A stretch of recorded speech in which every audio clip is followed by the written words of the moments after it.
안녕하세요. 자, 이번 시간에 우리 입문서 34페이지에요. 테마 7번 행위 능력부터 하겠습니다. 먼저 지난 시간에 이제 능력이라고 하는 거 여러 가지 봤죠. 그래서 권리 능력 봤고요.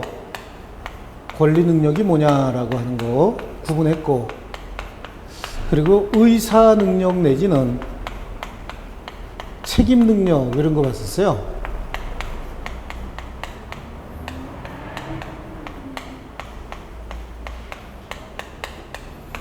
그리고 행위 능력 이거 봐야 되겠죠.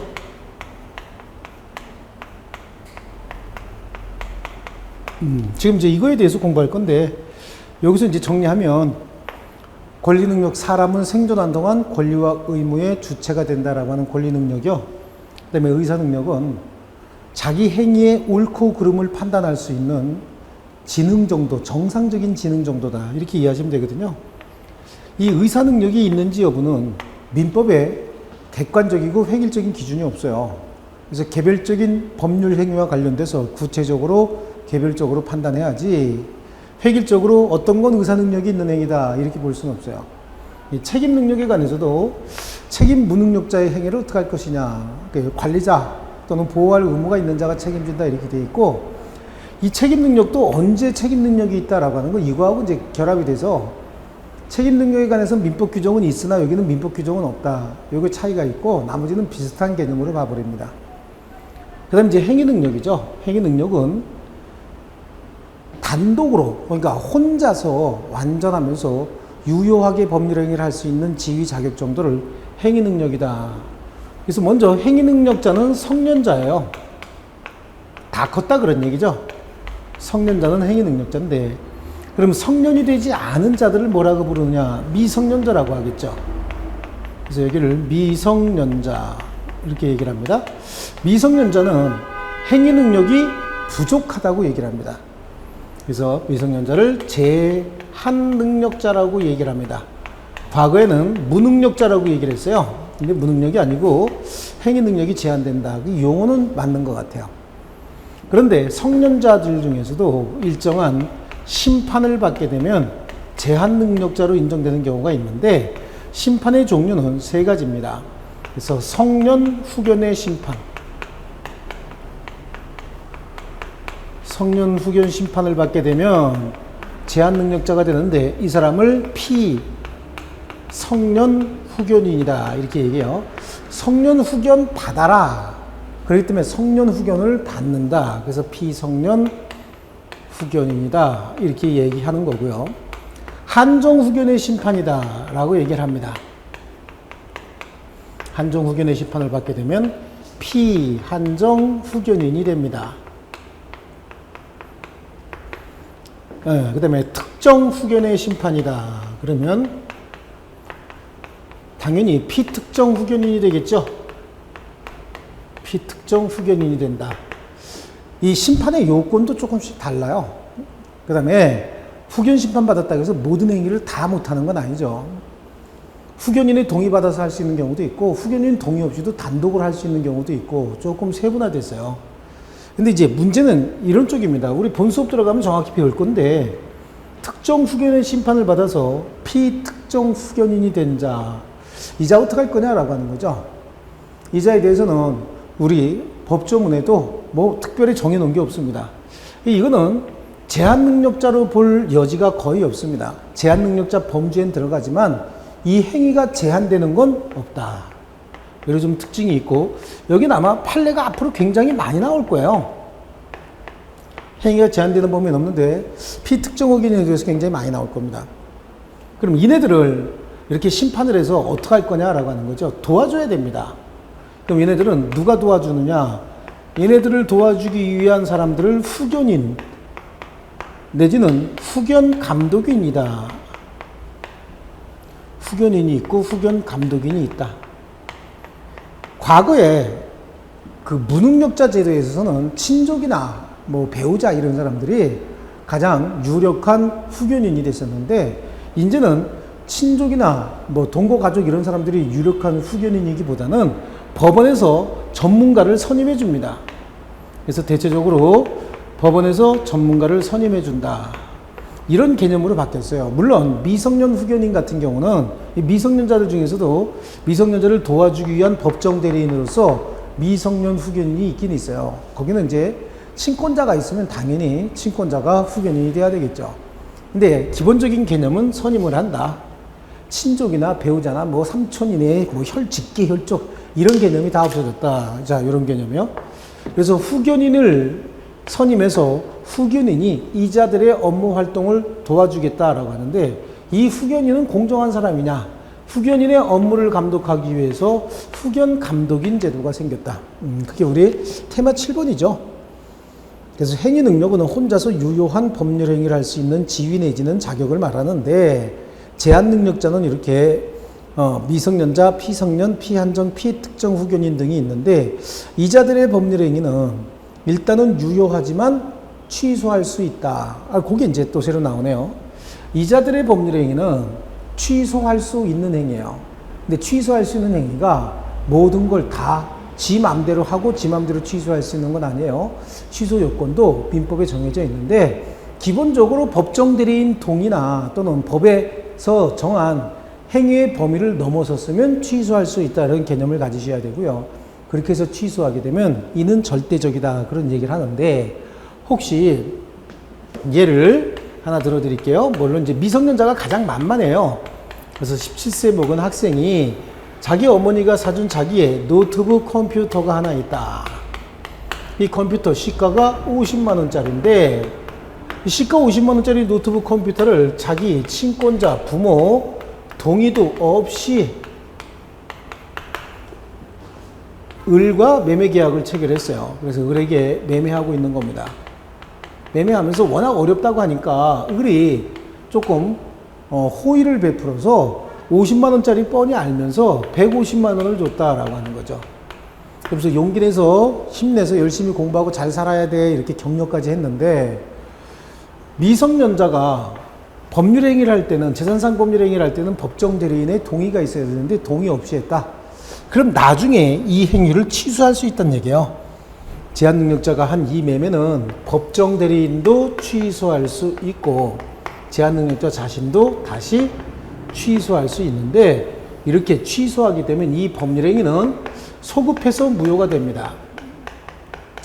소급해서 무효가 되는데, 이 소급해서 무효가 되고, 만약에 A나 또는 갑이 취소하기 전에 제3자 병이 을로부터, 이제 중고 컴퓨터 매매상 같으면 이거 수리해서 팔았을 거 아니냐고요?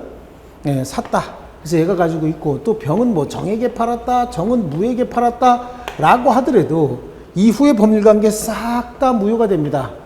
그래서 다시 갑에게 돌려줘야 한다. 그래서 소급해서 무효가 되고 절대적 취소 사유에 해당한다. 그렇습니다. 그리고 제한 능력을 보충해 주기 위해서 법정 대리제도 및 후견제도가 있다. 그 다음에 제한 능력자 제도예요. 제한 능력자는 제도는 제한 능력자의 재산을 보호하기 위한 제도다. 그래서 재산상 법률 행위에 주로 적용하지 가족법상 법률 행위에는 원칙적으로 제한 능력자 제도가 적용되지 않는다.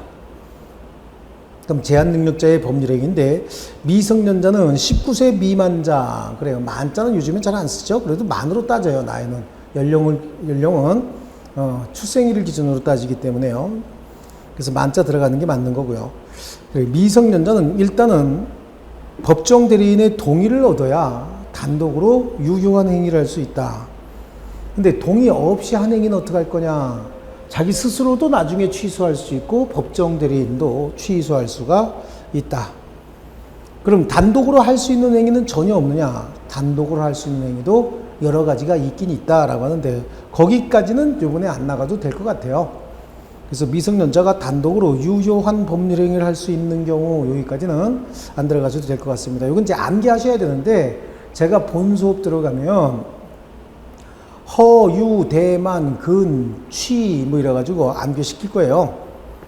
앞글자 가지고 허, 유, 대만, 근, 취다 이렇게요. 그러니까 그거는 나중에 암기사항이니까 미성년자의 법률 행위는 취소할 수 있다.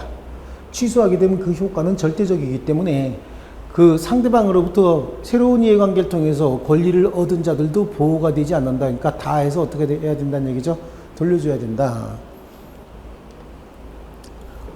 자, 그리고 오른쪽에 동의와 허락의 취소 또는 제한은 거기 2번을 해야만 이해할 수 있는 부분이니까 그래서 거기는 미성년자의 행위 능력까지만 보시고요. 오른쪽도 마찬가지입니다. 피성년 후견인. 피성년 후견인은 요건을 좀 잘 보세요. 질병, 노령, 장애, 그 밖의 정신적 제약으로 사무의 처리 능력이 여기서 중요한 건 지속적으로 결여되어 있는 자. 그게 중요합니다. 지속적으로 결여되어 있어야 돼요. 앞으로 똑같은 말이 성년 후견 심판 요건뿐만 아니라 한정 후견 심판 요건, 특정 후견 심판 요건에도 다 나와요. 그래서 질병, 노령, 장애, 그 밖에 정신적 제약으로 인하여 요거는 사무 처리 능력이 지속적으로 결여되어 있는 자, 사무 처리 능력이 부족한 자, 특정 후견, 또 특정 사무 또는 일시적 기간, 그러니까 어떤 특별한 사무 아니면 특별한 기간 동안만 보호할 필요가 있는 자들이거든요. 그래서 지속적 결여, 그 다음에 사무 처리 능력이 부족한 자, 특정 사무 또는 특정 기간 동안만 도와줘야 될 자, 이렇게 나눠집니다. 그래서 요건이 지속적으로 결여된 자라고 하는 것. 청구권자는 이제 본배, 사지검, 그리고 후견인과 그 감독인 이렇게 나올 건데, 그것도 지금 과정은 좀 무리가 있어요. 그러니까 피성년 후견인의 요건 정도, 그리고 심판은 어디서 하느냐? 성년 후견 개시 심판을 할 때는 본인의 의사를 고려하여야 한다. 그러니까 심판을 할 때도 심판해서 도와줄까? 라고 당사자에게 물어봐야 된다는 얘기예요.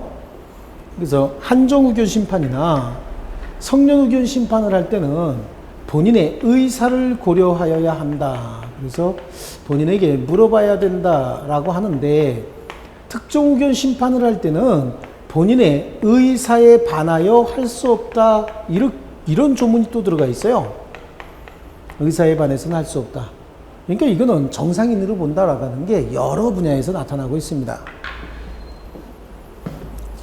자, 그래서 본인의 의사를 고려하고 피성년 후견인이 성년 후견 개시 심판을 받아서 피성년 후견인이 된 사람은 그 법률 행위는 취소할 수 있는데 이자가 한 모든 행위는 원칙적으로 취소할 수 있어요.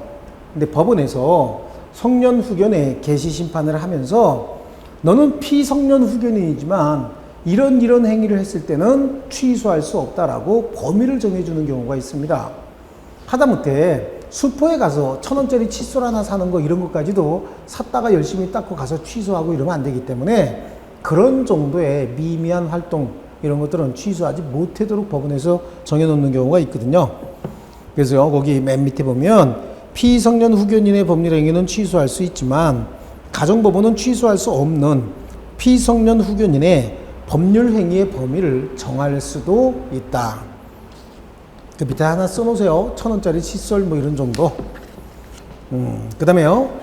피한정 후견인 볼게요. 똑같다고 얘기했습니다. 거기는 사무처리 능력이 부족한 자가 중요한 거지 질병, 노령, 장애, 그 밖에 정신적 제약 이것까지 보실 필요는 없어요.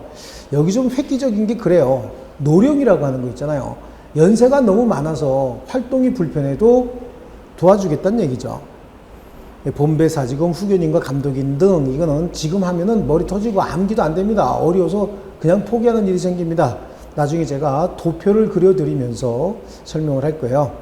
그래서 가정법원에 개시 심판이 있어야 되는데 본인의 의사를 고려하여야 한다 이거고요.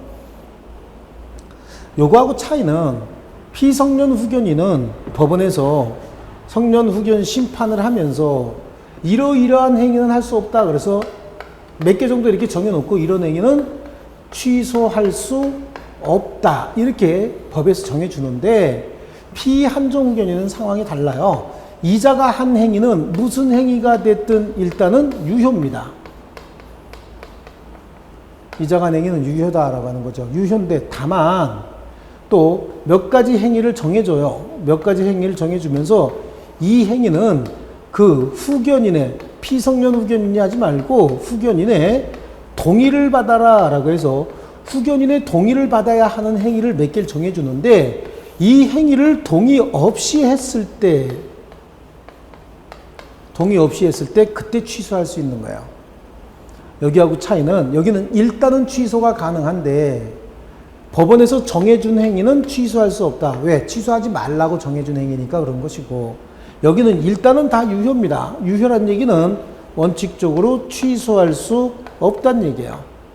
다만 법원에서 한정후견 개시의 심판을 하면서 요 세 가지 행위는 네 후견인 동의받고 해라 라고 했는데 이걸 동의 없이 했을 때 그때 취소할 수 있게 된다. 여기는 취소하지 못하는 행위, 여기는 취소해야 되는 행위를 범위를 정해주는 겁니다. 또 한정후견인의 동의를 요하는 행위를 피한정후견인이 그 동의 없이 했을 때 취소할 수 있는 것이다. 거기고 피특정후견인도 질병, 노령, 장애, 그 밖에 정신적 제약으로 그런데 여기는 일시적 후원 또는 특정 사무만 그러니까 한 달이면 한 달만 좀 도와주자. 그러니까 뭐 정상인인데 운동 같은 거 하다 너무 심하게 다쳤고 간병할 사람 없고 그러면 우리 법원에서 도와주겠다는 얘기입니다. 그런 개념으로 이해하셔야 돼요. 그래서 특정 사무에 대한 후원이 필요한 자, 가정법원에 심판이 있어야 되는데 거기 재밌는 건 특정 후견의 심판은 본인의 의사에 반하여 할 수 없다. 반하여 할 수 없다. 이게 정상인들을 보겠다. 그런 거고 특정 후견 심판할 때는 특정 후견은 특정한 사무라든지 특정 기간 동안만 도와주기 위한 거기 때문에 특정 후견의 기간 또는 사무의 범위를 정해 주어야 한다. 그거 나와 있죠. 자, 그 다음에 오른쪽으로 갑니다. 제한 능력자 상대방을 보호하기 위한 제도, 그 제한 능력자 상대방 보호제도. 지금까지는 제한 능력자를 보호하기 위한 제도가 다수 있었다. 그럼 그 상대방도 보호할 필요가 있지 않느냐. 상대방도 보호해야 되는데 이것도 암기해야 될 사항이니까 지금 과정에서는 특별히 여기에 신경 안 쓰셔도 될 것 같습니다. 자, 넘겨보시고요. 자, 이제 부재자 제도와 실종 선고 제도 요걸 잠깐 보겠습니다. 부재자다라고 하는데요. 이 민법은 어떤 개인의 재산을 보호하고 개인 간의 재산을 거래할 때 필요한 그런 여러 가지들을 이렇게 정해놓은 게 민법이에요. 그러다 보니까 이제 부재자라고 하는 이런 개념이 있는데 부재자 많이 들어보신 개념일 거예요. 부재자 제도인데 이제 선거법에서 많이 들어보셨을 거예요. 공직선거법 여기에요. 그런데 민법에서 부재자는 종래 주소지를 떠난 자가 자기 주소지 자기 거주지를 떠난 자가 있어요. 여기 떠났다라고 하면 여기를 이탈했는데 이탈해서 당분간 돌아올 가망이 없다라고 하는 거죠. 당분간 돌아올 가망이 없을 뿐만 아니라 재산이 남아있는 겁니다. 그러니까 재산을 두고 소식이 없는 자. 그럼 이 자가 오랫동안 외국에 유학 갔다 뭐 이런 개념일 수도 있거든요. 근데 한국에 있는 재산이 관리되지 않고 방치되어 있을 때 그러면 이 사람 종전 주소지를 떠나서 당분간 돌아올 가망이 없을 뿐만 아니라 재산이 있고 이 재산이 관리되지 않고 방치되어 있다. 그럼 이 재산을 관리를 잘 해서 이 사람이 돌아왔을 때 원활한 경제 활동을 할 수 있도록 국가가 후원해 주겠다라고 하는 차원에서 부재자 제도가 필요한 거고요. 그 다음에 실종 선고 제도가 있어요. 실종 선고 제도다라고 하는 건요. 종래 주소지를 떠나서 당분간 돌아올 가망이 없는 부재자가 생사불명의 상태에 빠졌다. 그리고 그 기간이 장기화되더라. 그때는 이해관계인 청구에 의해서 실종 선고를 함으로써 종전 주소지를 중심으로 한 사법상의 법률관계를 사망으로 간주해주는 제도다. 그러니까 이 부재자 제도는 부재자의 재산을 보호해서 부재자를 보호하기 위한 제도예요. 부재자 자신을 보호하기 위한 제도라고 한다면 실종 선고 제도는 부재자의 생사불명 상태가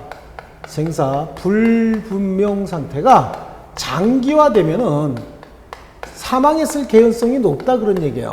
사망의 증거는 없지만 사망의 개연성이 높아지면 부재자를 보호하기 위한 제도가 아니라 잔존 배우자나 이해관계인을 보호하기 위한 제도다.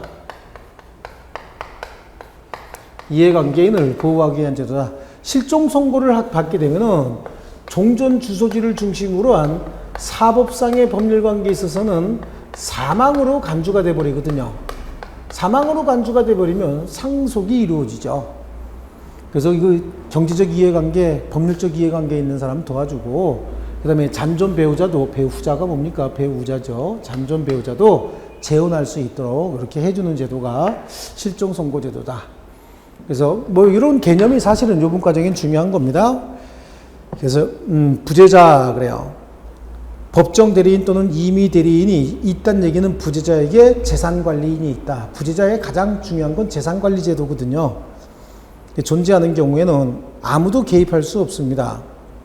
근데 재산 관리인이 없을 때 법원에서 재산 관리를 선임해 주겠다라고 하는데, 있는 경우에 그래서 부재자와 대리인과의 내부적 법률 관계에 의해서 재산을 관리하고 법원이 개입하지 않는 것이 원칙이다.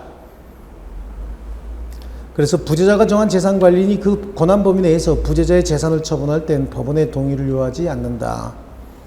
두 번째, 본인의 부재 중에 재산 관리인의 권한 소멸 또는 부재자가 생사불명이 됐다.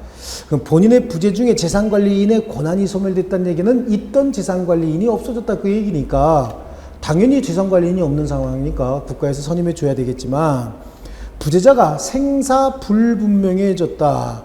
그럼 생사불분명해졌다. 그러면 기존에 선임되어 있는 재산 관리인이 생사불명자의 동의를 받아야 할 필요가 있는 경우가 있는데, 그럼 생사불명자의 동의를 받지 못할 때 그때 어떻게 할 거냐? 그때 국가의 동의를 받으라는 얘기예요. 자, 이런 때도 국가에서 개입을 하겠다는 얘기고요. 재산관리인이 없을 때는 어떻게 할 거냐? 법원에서 선임해 준다. 그래서 청구권자가 있는데 여기도 청구권자는 이해관계인 검사 청구다. 그래서 이것도 이제 도표가 이제 한 번쯤 그려드릴 겁니다. 그래서 국가에서 개입해서 재산을 관리해 주겠다. 그런 얘기입니다. 그래서 여기는 요거 부재자 제도와 실종 선고 제도의 개념. 자, 이거는 누구를 보호하기 위한 제도라 그랬어요. 맞아요. 부재자 자신을 보호해서 부재자의 재산을 잘 국가에서 보호하고 있다가 부재자가 돌아오면 그 재산을 돌려주고 그에 따라서 경제활동을 원활하게 복귀할 수 있도록 해주겠다는 얘기고, 실종 선고 제도는 생사불분명 상태가 장기화되어 있는 사람을 보호할 필요가 없고 잔존 배우자와 이해관계인을 보호하기 위한 제도다. 그래서 오른쪽에 실종 선고 제도를 한번 볼게요. 그래서 부재자의 생사불명이 오랜 기간 계속되어야 된다. 그 실종 기간을 이제 오랜 기간이다 이렇게 얘기를 했어요.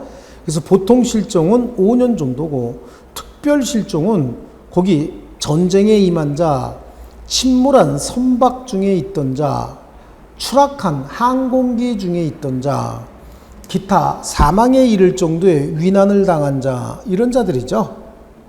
이런 자들이 그 상황이 종료되고 난 다음에 1년간 소식이 없다. 그럼 이해관계인 검사 등이 청구해서 법에서 정한 절차에 따라서 실종 선고를 하게 되면은, 실종 선고 받은 자는 종전 주소지를 중심으로 한 사법상의 법률 관계다. 이렇게 얘기를 해요. 사망 간주의 범위가 전국이 아니에요. 종전 주소지를 중심으로 한다. 종전 주소지를 중심으로 해서 사법상의 법률 관계, 그러니까 사법관계는 민법관계 얘기하는 거죠. 사법상의 법률 관계에서만 사망으로 간주해 준다.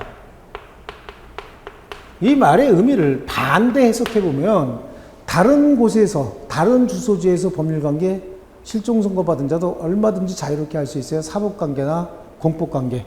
또 사법상 법률 관계, 사법상 법률 관계만 사망으로 간주가 되니까 사법상 법률 관계가 아닌 공법 관계는 종전 주소지가 됐든 다른 곳에서든 아무런 관계가 없습니다. 사망으로 간주되지 않는다. 이거하고 비교할 게 종전 주소지가 아닌 다른 곳,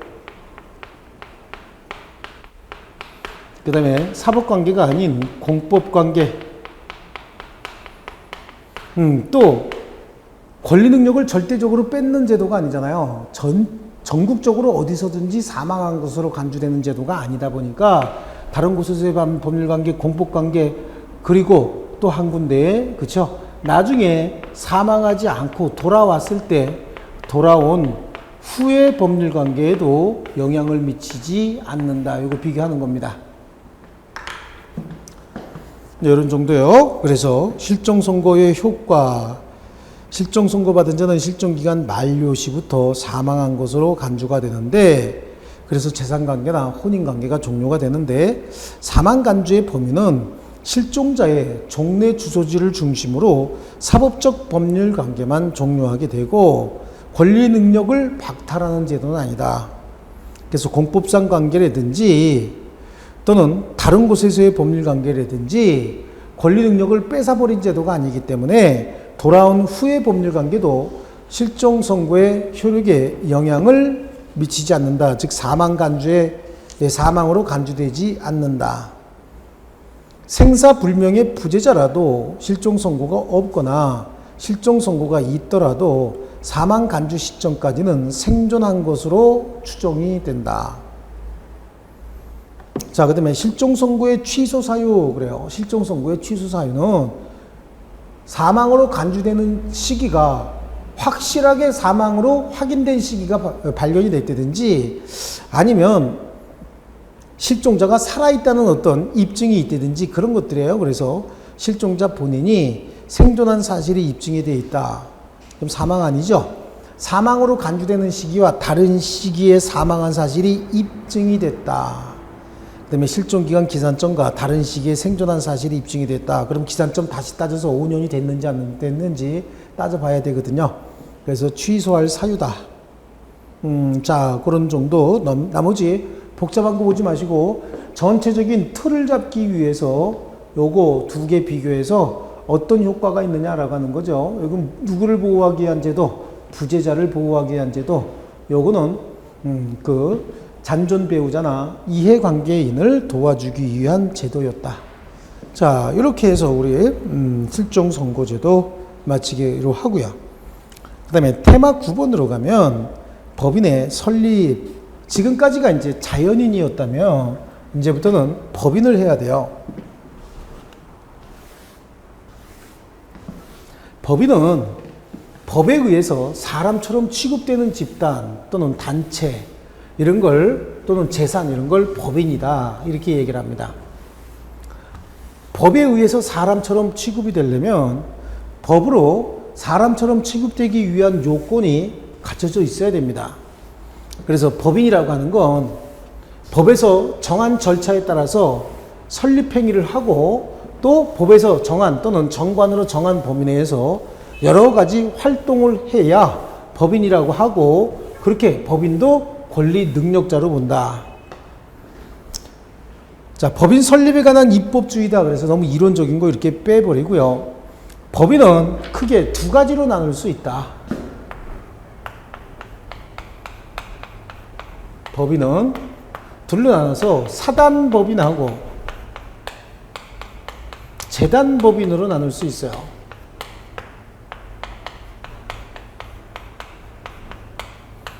사단법인과 재단법인으로 나누어지는데 사단법인은 영리 목적에 또는 비영리 목적으로 다 설립할 수 있어요. 영리, 비영리. 근데 재단법인은 비영리 하나밖에 없어요. 재단법인은 비영리다. 그래서 여기에 비영리 법인인 비영리 사단법인과 재단법인이 우리 민법에 적용을 받는 민법상의 법인이다 이렇게 얘기를 하고 영리 사단법인 이거는 상법의 규정을 받습니다. 상법의 규정에 적용을 받는다. 자, 이렇게 한번 구분하고요. 요거. 그러면 어떻게 해야 될까라고 하는 거죠. 법인이 존재한다라고 하려면 일단은 설립행위 해야 됩니다. 그래서 설립 과정 요거 중요하죠. 그리고 이렇게 해서 설립됐으면 그 법인의 행위 능력이 어느 정도 되느냐. 그리고 법인의 행위를 주관하는 자가 누구냐. 이런 정도고 법인이 오랫동안 활동하다가 보면은 그 정관도 변경할 수도 있거든요. 그래서 법인의 변경 활동은 어떤 것들이 있느냐. 이렇게 해서 법인이 존립기간 동안 필요한 몇 가지, 그 다음에 법인이 더 이상 활동을 하지 못하게 됐을 때, 그때 법인의 소멸 절차. 법인의 소멸 절차는 해산과 청산이다. 이런 과정이 있어요. 해산과 청산 과정. 청산 과정이 끝나야 완전히 해산이 된다. 이런 정도 이렇게 보는데요. 먼저 사단법인부터 보시죠. 거기 2번에 비영리 사단법인의 설립이다. 이 비영리 사단법인이다라고 하는데, 다시 한번 이제 법인의 개념을 한번 볼게요. 법에 의해서 인격이 부여된 집단을 법인이라고 하는데, 그럼 사단법인은 사람들의 집합체인 거예요.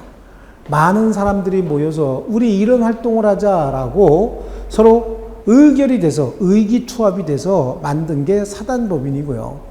재단법인은 일정한 재산의 집합체인 거죠. 요거는 사람이 모였다. 요거는 재산이 모였다. 재산이 모였고, 요거는 사람이 모였다. 이런 차이가 있는 거지. 뭔가가 모인 겁니다. 집합체인 거예요. 이게 이제 법인이다. 그러면 사람들이 모여서 뭘 하겠다는 거예요? 영리, 비영리 다 할 수 있는데, 재산을 모아서는요, 재산은 이거 자체가 영리물이고 영리의 궁극적인 목적이잖아요.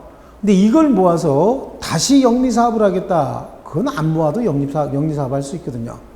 그러다 보니까 재단법인은 비영리밖에 없더라.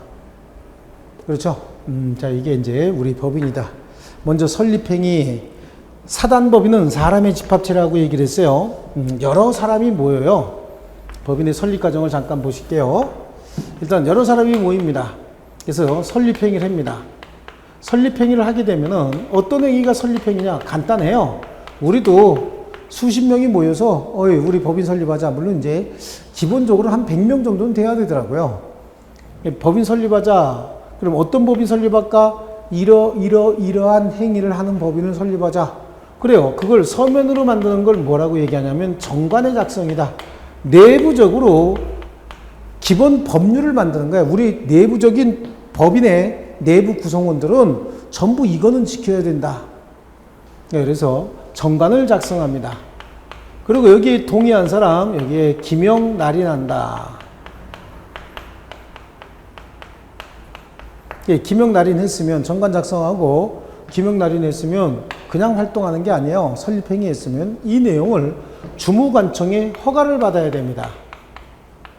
주무관청은 어디냐? 각부 장관들 얘기하는 거예요. 만약에 복지사업을, 장애인들 복지사업을 목적으로 한다. 그러면 보건복지부가 될 수도 있고요. 교육사업을 주 목적으로 한다. 그러면 교육인적자원부가 될 수도 있을 겁니다. 어쨌든 주무관청에 허가를 받아야 된다. 허가다라고 하는 거죠. 여기서 만약에 주무관청이 2개 이상 관련이 있다. 그럼 이거는 모두 허가를 받아야 된다. 그러니까 장학사업도 하고 체육특기생들도 한다. 체육특기생도 문화, 창달, 문화전파 이런 걸 위해서 노력을 한다. 그럼 장학사업은 교육인적자원부가 되겠고, 문화전파라든지 이런 것들은 문화체육부 이런 쪽이 되겠죠. 그래서 주 업무가 2개 이상이다. 그러면 2개 이상의 주무관청에 모두 허가를 받아야 된다. 이렇게 허가를 받게 되면 허가서가 도달할 텐데, 그래서 허가서가 도달하게 되면은 허가받은 날로부터, 도달한 날로부터 3주 이내에 설립 등기를 해야 성립하는 거예요. 설립 등기는 주사무소 소재지 등기소에 가셔서 설립 등기하면 되는 겁니다. 이거 절차예요. 이게 이제 시험에 아무래도 절차밖에 나올 게 없죠. 그러면 여기서 정관을 작성한다. 그럼 사단법인의 정관에는 반드시 들어가야 되는 내용이 뭐가 있느냐? 이거 암기를 이자, 명목, 소, 사존 이러고 암기를 시킬 건데, 지금은 암기가 아니고 전체적인 흐름을 보기 위해서 공부한다. 이렇게 말씀을 드렸죠. 이런 정도고. 이건 이제 사단법인이에요. 사단법인이 그렇고, 재단법인은 그러면, 재단법인은 일단은 재산의 집합체라고 얘기했잖아요. 그러면 재산을 먼저 모아야 됩니다. 그래서 재단법인을 설립하고자 하는 자가 재산을 먼저 내놔야 되는데 그 행위를 재산의 출현행위다 이렇게 얘기를 합니다. 그래서 재산의 출현행위를 먼저 합니다. 그리고 출현된 재산을 어떻게 쓰겠다라고 하는 거 정해 놓는 걸 정관의 작성이다 라고 얘기를 합니다. 그리고 여기에 기명하고 날인을 합니다. 여기는 똑같은 거죠. 기명 날인하고 업무가 어떤 거냐에 따라서 달라질 수는 있겠지만 주무관청에 설립 허가를 받아야 돼요. 설립 허가 받고 그 내용이 설립 허가서가 도달한 날로부터 3주일 이내에 주사무소 소재지 등기소에 가서 설립 등기를 하게 되면 그때 법인이 성립하게 된다. 법인이 성립하게 된다는 얘기는 이때 법인격을 갖는다. 법으로 사람처럼 격을 갖는다. 취급받게 된다. 그런 얘기죠. 다른 말로 법인격을 갖는다는 얘기는 권리 능력을 갖게 된다. 권리 능력을 취득하게 된다. 그 얘기인 거예요. 그러면 법인의 권리 능력에 보면 어디까지냐? 사람의 권리 능력과 법인의 권리 능력을 똑같이 취급할 거냐? 그건 아닐 겁니다. 그건 이제 별도로 봐야 돼요. 그래서 재단법인의 설립이다. 설립행위, 재산을 먼저 출현한다. 이런 개념이 나오고 있잖아요. 그리고 기명날인까지 한다. 똑같습니다. 여기에 2번하고 3번 같은 경우는 요건 좀 판례로 이제 많이 나오는 내용인데 중요한 내용이니까 넣어놓긴 했어도 지금 이것까지 하게 되면 아마 쓰러질 겁니다. 이런 정도 넘어가 주시고요. 정관의 필요적 기지사항도 이자 명목 소사손 중에서 이자 명목 소까지 들어간다. 이거는 별도로 암기시킬 거니까 불안해 하실 거 없습니다. 지금은 제가 수업 나가는 그 내용만 정확히 이해하시면 다음 과정에 거기다가 조금씩 플러스하는 게 중요한 거지 책에 있는 내용을 어떻게 내가 해보겠다 내가 어떻게 해치워보겠다 이런 거 절대 되지 않습니다. 그리고 같이 다음 페이지 보시면 설립 등기까지 해야 된다. 주사무소 소재지 관할 등기소에 가서 설립 등기를 한다. 자, 그러면 법인이 성립하게 되고 그러면 권리 능력을 갖는다. 그래서 거기 테마 10번에 법인의 능력이 나오잖아요. 법인은 설립 행위를 해서 법인이 성립하게 되면은 그때 법인격을 가져서 권리 능력을 갖는데 이 권리 능력이 자연인의 권리 능력과 똑같을 수는 없어요. 권리 능력이라고 하는 건 자연인을 기준으로 만들어진 개념이기 때문에 법인의 권리 능력은 자연인의 권리 능력과 똑같이 못하기 때문에 이 권리 능력이 제한되기도 한다. 권리 능력의 제한이다 이렇게 얘기합니다. 자연인과 똑같은 권리 능력을 가질 수 없다를 이렇게 얘기를 하고 있는 거예요. 그럼 권리 능력이 제한되는 부분은 어디냐라고 하는 거죠. 먼저 자연인이 아니기 때문에 권리 능력이라고 하는 개념은 자연인을 기준으로 만들어진 개념인데 자연인이 아니기 때문에 권리 능력이 제한되는 경우가 있다. 이걸 성질에 의한 제한이다. 자연인이 아니기 때문에 제한을 받는다라고 하는 거고요. 또 법인은 정관을 만들면서 우리가 어떤 사업을 하겠다, 어떤 일을 주로 해야 되겠다, 비영리 목적이 어떤 행위를 해야 되겠다라고 하는 걸 정관에 정해놓고 그 행위를 영위하기 위해서 법인을 만든 거기 때문에 정관에 정한 목적에 의해서도 즉 사람은 내가 어떤 목적을 가지고 출생해야 되겠다라고 해서 출생하는 사람 없어요. 하다 보면 여러 가지 일을 다양하게 할 수도 있어요. 하지만 법인은 처음에 만들 때부터 어떤 목적의 일을 하겠다라고 정해놓고 왔고 그 목적 범위 내에서만 활동을 할 수 있어요. 그래서 정관에 정한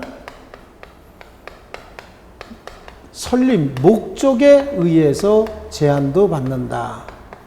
그럼 정관에 정한 설립 목적이다라고 하는 건 명시적으로 한 것만 해당되느냐? 아닙니다. 명시적인 거, 명시적 목적뿐만 아니라 이 목적 달성에 직접적으로, 간접적으로 필요한 모든 행위, 정관에 명시한 것뿐만 아니라 명시된 정관에 정한 목적 달성을 위해서 직접적으로, 간접적으로 필요한 모든 행위를 다 정관에 정한 목적 범위 내의 행위다. 이렇게 얘기하고요. 그 다음에 또 법률에 의해서도 제한이 된다. 법률에 의한 제한이다. 이 법률에 의한 제한은 우리 민법 제 81조에 뭐라고 되어 있냐면 해산한 법인은 그래요. 해산된 법인이에요. 법인을 처음에 설립할 때는 사람을 모으고 재산을 모은다고 했잖아요. 그럼 법인이 소멸할 때는 어떻게 되느냐? 모아놓은 거 흩어버리면 되는 거야. 집합체가 법인이다. 그러면 소멸할 때는요, 흩어버리면 이게 법인이 소멸하는 건데, 이렇게 해산한 법인은 반드시 채무 등을 정리하고 소멸해라 이렇게 돼 있어요. 그래서 해산한 법인은 청산 목적 범위 내에서만 권리와 의무의 주체가 된다. 이런 내용이 있는데, 그러다 보니까 법으로 이렇게 법인의 어떤 권리 능력을 제한하려면 법률에 딱 정해놔야 돼요. 그러니까 해산한 법인도 법인이에요. 아직 소멸하기 전에 법인인데 그 해산한 법인은 정관에 정한 목적 활동은 할 수는 없고 청산 목적 범위 내에서만 활동을 해라 라고 정해놨기 때문에 해산한 법인은 청산 목적 이외에 다른 목적 활동은 할 수 없다. 이게 이제 법률에 의한 권리 능력의 제한이다. 이렇게 얘기를 해서요. 권리 능력의 제한의 범위는 요 세 가지다. 또 성질에 의한 제한이다. 이게 법인이 정조권, 생명권, 신체상 자유권, 사상의 자유권 이런 게 있을까요? 자연인은 그런 게 있죠. 생명권, 신체권, 자유권 이런 것들이 있고 정조권 이런 것들도 있어요. 이렇게 권리 능력이라고 하는 것 자체가 사람, 자연인을 기준으로 만들어 놓은 거기 때문에 그런 것까지 법인에게는 인정할 수 없다. 그런데 그렇게 복잡한 게 여기서 나오는 건 아니고 상속을 어떻게 할 것이냐라고 하는 거죠. 이 상속은 피상속인이 사망하게 되면 상속인이 그 피상속인의 권리를 포괄적으로 승계하는 걸 상속이라고 얘기를 하는데 조금 더 쉽게 얘기하면은 아버지가 계셔야 돼. 아버지가 안 계시면 상속이란 말은 쓸 수가 없어요. 그런데 법인에는 아버지가 없잖아요. 그러다 보니까 법인에는 상속권이 인정하지 않습니다. 그러면 법인의 재산, 자연인으로부터 법인이 사망과 함께 재산을 좀 받기 위해서는 어떻게 하면 될까요? 유증을 받을 수는 있습니다. 뭐 사인증여나 유증은 받을 수 있으되 상속은 없다라고 하는 것 정도, 요거 정도 비교하시면 될 것 같아요. 그래서 거기 성질의 목적에 의한 제한이다. 그래서 법인은 정관으로 정한 목적 범위 내에서 권리와 의무의 주체가 된다. 또 성질에 의한 제한, 그래서 자연인 고유의 권리 능력이 제한이 된다. 그런 정도요. 그리고 3번에 재산 상속권은 없으나 유증은 받을 수는 있다. 또 법률에 의한 제한이다. 그래서 법률 규정에 의해서는 제한이 되지만 명령이나 규칙 등에 의해서는 제한할 수는 없다. 자, 그러면 법인의 행위 능력은 어떻게 할 것이냐? 지금 권리 능력을 받잖아요. 그러니까 법인의 행위 능력, 법인이 직접 법률 행위합니까? 법인은 직접 법률 행위하는 것이 아니라 법인의 대표자 또는 법인을 운영하는 자들이 법률 행위를 하고 그 행위가 곧 법인의 행위가 되기 때문에 법인의 행위 능력은 있는 것으로 봅니다. 법인의 대표기관이 직무와 관련된 행위를 하게 되면 그 행위는 곧 법인의 행위가 된다. 그래서 법인도 행위 능력이 있다.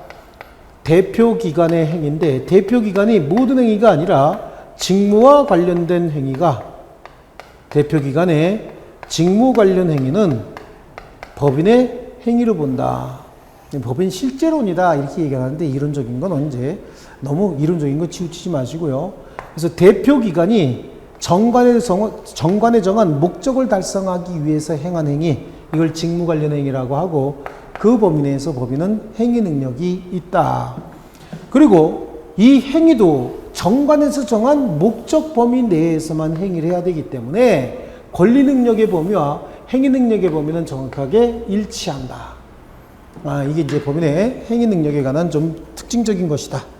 그래서 거기 행위 능력의 양쪽 가로 3번 법인의 행위 능력의 범위는 권리 능력의 범위와 일치한다. 왜? 그게 양쪽 가로 1번이에요. 법인의 대표기관의 행위, 그 대표기관의 행위 중에서 직무와 관련된 행위다. 이렇게 좀 더 구체화하면 더 좋겠는데요. 대표기관의 직무와 관련된 행위는 법인 자체의 행위가 된다.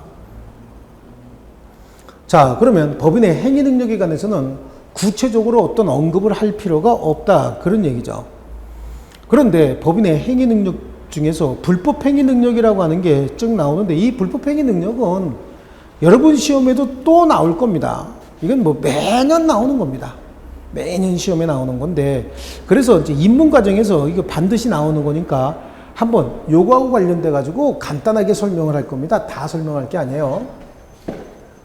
자, 법인의 행위 능력의 범위는 권리 능력의 범위와 일치하기 때문에 정관에 정한 이 목적이 있다. 그럼 이 목적이 곧 법인의 행위 능력의 범위다.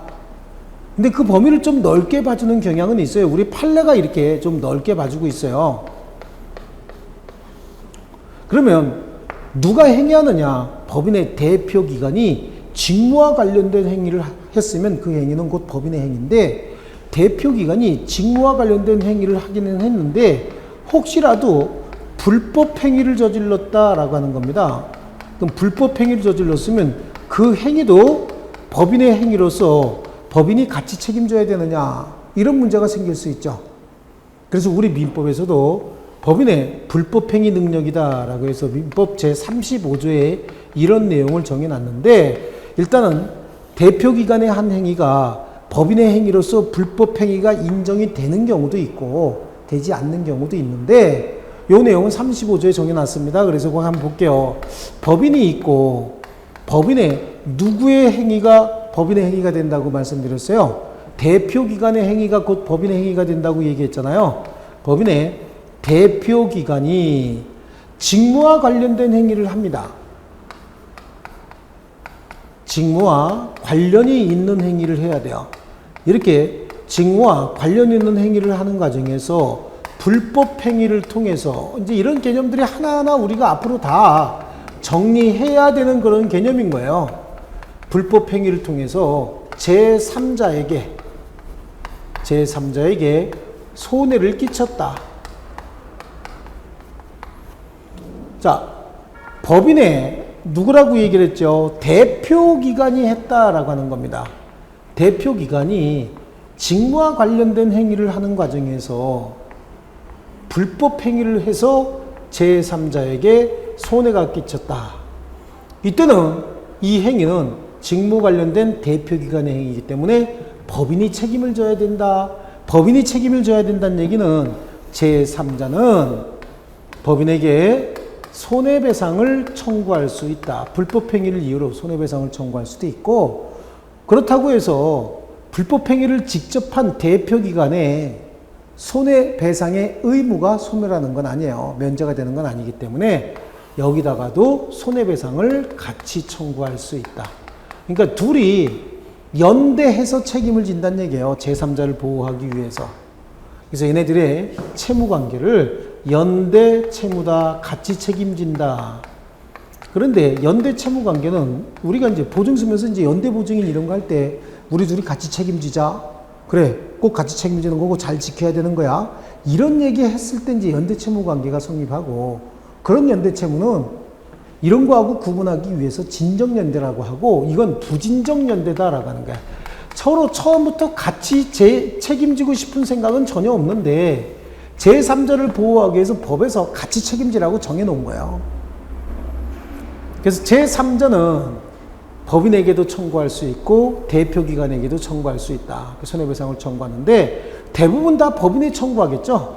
그래서 법인에서 손해를 배상을 하게 되면 이 배상한 손해에 대해서는 대표기관에게 네가 잘못해서 내가 손해를 배상했으니까 그 손해 네가 다시 다 책임져 라고 하는 구상권을 행사할 수 있어요.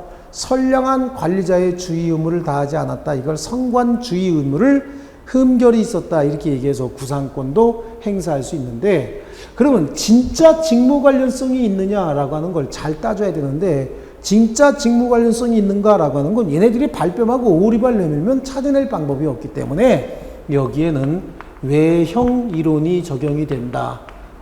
외형 이론이란 얘기는요.